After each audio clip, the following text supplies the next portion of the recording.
कबीर को लोगों ने कहा पागल है, ईसा को लोगों ने पागल कहा, सुकरात को लोगों ने पागल कहा, मीरा को लोगों ने पागल पत्थर मार मार करके जंगल से घर से भगा दिया। वो कहती है कि तुम मुझे पागल समझ रहे हो, तुम मुझे समझ नहीं पा रहे हो, मैं पागल हूं नहीं, क्योंकि मैंने उस झलक को देखी, तुमने उस झलक को देखी नहीं। और अगर तुम जिस दिन उस झलक को देख लेते, उस दिन तुम भी मेरी तरह मस्त हो जाते, नाचते, पाँव में घुंघरू बांध लेते, सड़कों पर उतर जाते, उस आनंद में प्रतप्त हो जाते, डूब जाते, लीन हो जाते। क्योंकि मैं इतने साल बीतने के बावजूद भी उस नजर को भूली नहीं। वो आया था, एक क्षण के लिए मुझे देखा था, एक क्षण के लिए मैंने भी उसको देखा था। क्योंकि इस सारी पगडंडी पर मैं अकेली नहीं हूं, जितना मैं बढ़ रही हूं उतना वो भी मेरे सामने आ रहा है, जितना मैं फासला पार कर रही हूं उतना फासला वो भी पार कर रहा है। और इसीलिए एक क्षण विशेष ऐसा आया था कि मैंने उसकी झलक देखी थी, मगर मैं अपने अश्क ऐसे, अपने आंसू ऐसे कि मैं ढंग से उसको देख ही नहीं सकी, ढंग से उसको भूल ही नहीं सकी, और मैं जिंदगी में भूलना चाहती भी नहीं। आज तक वो नजर नहीं भूली। तूने देखा था एक बार मुझे, अब तो अपने अश्कों को पी रहे हैं, लेकिन लोग कहते हैं कि इसे होश नहीं। और मैं इस बात की परवाह नहीं करती कि लोग मुझे पागल कहें या मुझे समझदार कहें, क्योंकि मैं तो उस समुद्र में कूद गई हूं जहां पर बुद्धि को मैंने किनारे पर रख दिया है। और मैं वास्तव में ही अपने उस प्रीतम के प्रति बहुत बहुत आभारी हूं, क्योंकि मैं उस रास्ते पर बढ़ रही हूं जिस रास्ते पर एक परितृप्तता है, एक आनंद है, एक पूर्णता है, एक जीवन का रस है। और जिसकी जिंदगी में जीवन का रस नहीं है वह जिंदगी नहीं है। जिस भक्त में तड़फ नहीं है, बेचैनी नहीं है, वो भक्त बन ही नहीं सकता। जिस साधक में गुरु के प्रति एक प्यास नहीं है वह साधक नहीं बन सकता। वह केवल फॉलोअर्स बन सकता है, वह केवल अनुयायी बन सकता है, वह केवल होठों से गुरु कह सकता है। अपने आप में गुरु को समेट लेने की क्रिया नहीं जानता। और आत्मा तो ठीक उसी विरह की तरह है जो हर क्षण उस विरह की पगडंडी पर आगे बढ़ती है, जो हर क्षण आगे बढ़ती है उस प्रीतम को देख लेने की क्रिया जानती है। हर क्षण उसकी आंखों में एक ही सूरत, एक ही मूर्त है कि मुझे अपने इस जिंदगी में इस पूरी मंजिल को पार कर लेनी है, मुझे उस परमात्मा में लीन हो जाना है, मुझे अपने आप को विसर्जित कर देना है। और साधक की भी एक ही इच्छा होती है कि मुझे आसान रास्ता चाहिए। मैं पाल के पद्मासन लगाकर बैठने की क्रिया को मुझे जरूरत नहीं है, मैं बार बार एक ही मंत्र को बार बार रटने की क्रिया का भी ज्ञान नहीं है। गुरुदेव मुझे कोई ऐसा ज्ञान, ऐसी चेतना, ऐसी क्रिया सिखाइए जिसके माध्यम से मैं आपको प्राप्त कर सकूं, उन सारी सिद्धियों को अपने आप में आत्मसात कर सकूं, उन सारी सिद्धियों का मैं स्वामी बन सकूं, मैं उस ब्रह्मांड में विचरण कर सकूं, मैं उस ब्रह्मांड को देख सकूं, और सबसे बड़ी बात कि मैं एक आनंद में नृत्य कर सकूं।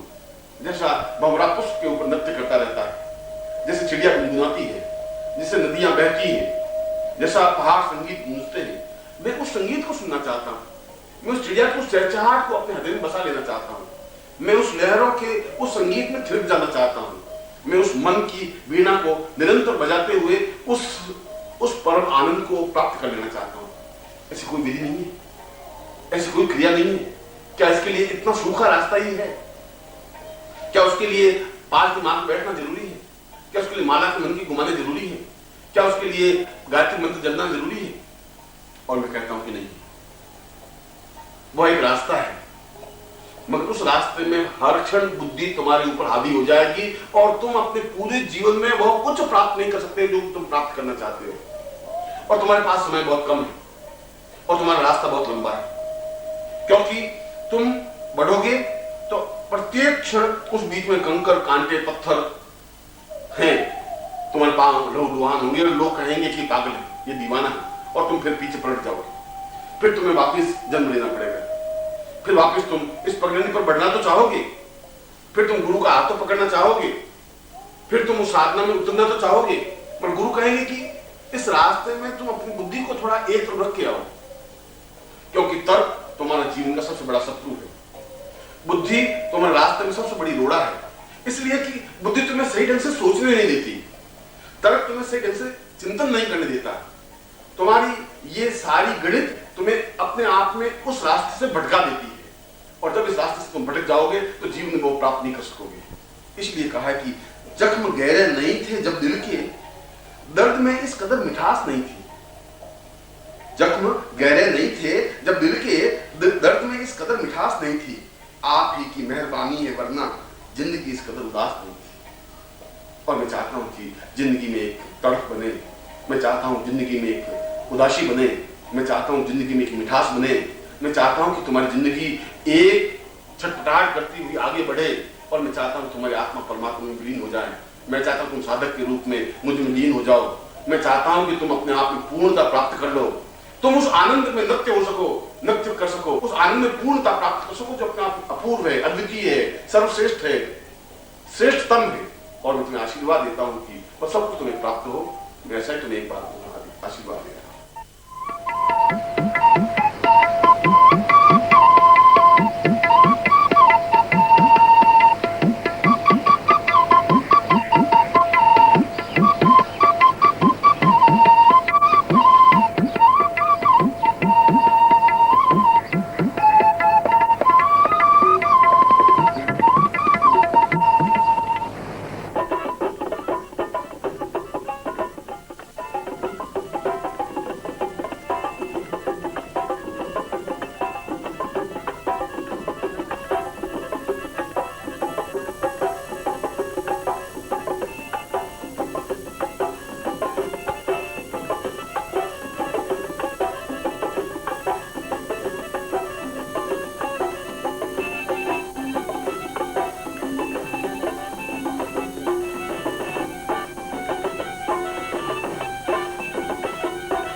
सौभाग्य है कि मैं सिद्धाश्रम वाणी में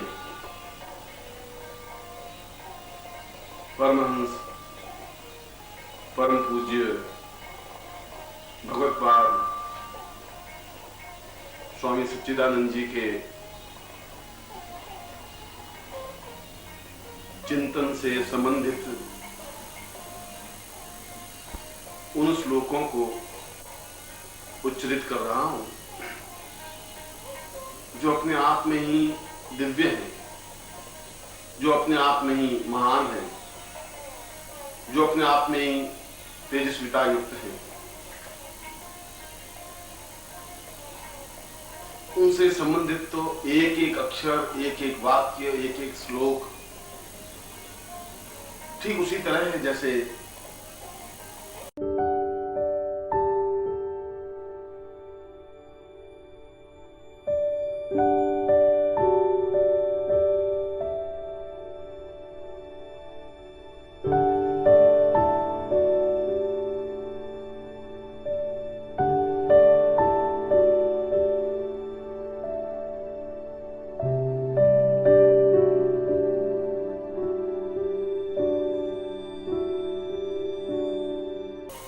गंगा में स्नान करने से पवित्रता का बोध होता है, जैसे हिमालय में विचरण करने से आनंद की अनुभूति होती है, जैसे ऋषियों के समीप बैठने से परम तृप्ति का एहसास होता है, जिस प्रकार सिद्धाश्रम जाने पर अत्यंत उत्साह होता है, ठीक वैसी ही अनुभूति पूज्य गुरुदेव के प्रत्येक श्लोक में अंतर्निहित है।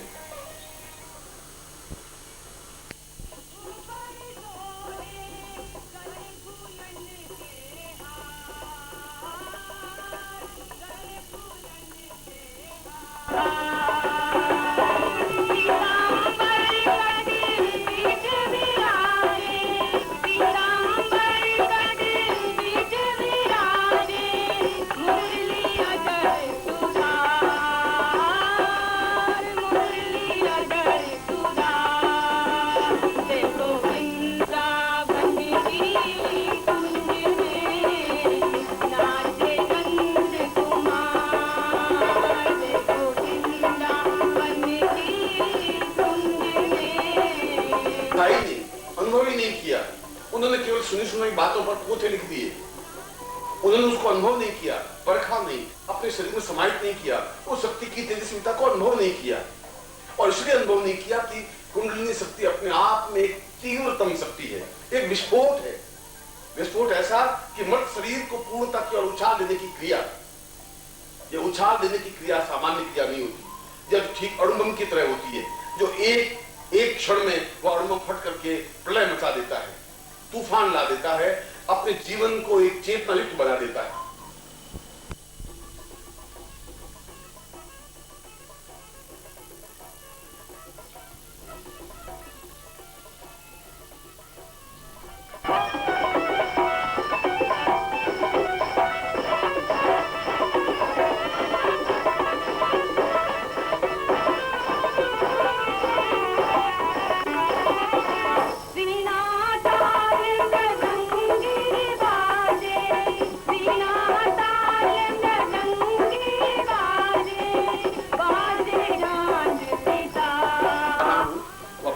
तीक्ष्ण और बहुत क्षमतावान प्रयोग है, और हर एक गुरु उस प्रयोग को संपन्न करवा नहीं सकता, ये भी मैं तुम्हें बता देता हूँ।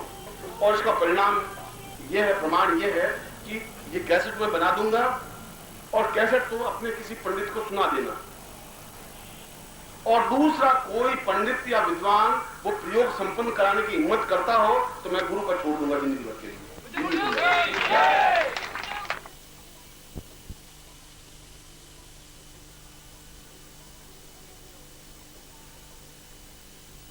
जब रात को सिद्धार्थन में गया तो वहां कहा कि ऐसा कैसे हो सकता है, वे ग्रस्त हैं, वे उनमें छिद्र के अलावा कुछ है ही नहीं, उनमें छल कपट झूठ के अलावा कुछ है ही नहीं, और ऐसा होने पर सिद्धार्थ में प्रवेश हो ही नहीं सकता। मैं कहा उनको मैं गारंटी के साथ लेके आऊंगा, चाहे मुझे कुछ भी करना पड़े मैं करूंगा। 3-4 दिनों में मेरा पूरा प्रयत्न, पूरी क्रिया, पूरी विचारधारा इस बात के कि अगर तुम पूर्ण रूप से समर्पित हो, अगर तुम मेरी आज्ञा का पालन कर सकते हो, अगर तुम मेरे हृदय की धड़कन बन सकते हो, तो गारंटी के साथ ईश्वर अगर चाहे तो मुझे रोक नहीं सकता, मैं तुम्हें ले जा सकता हूं और ले जाऊंगा, और आज से ले जाऊंगा।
परम तत्वाय नारायणाय गुरुभ्यो नमः।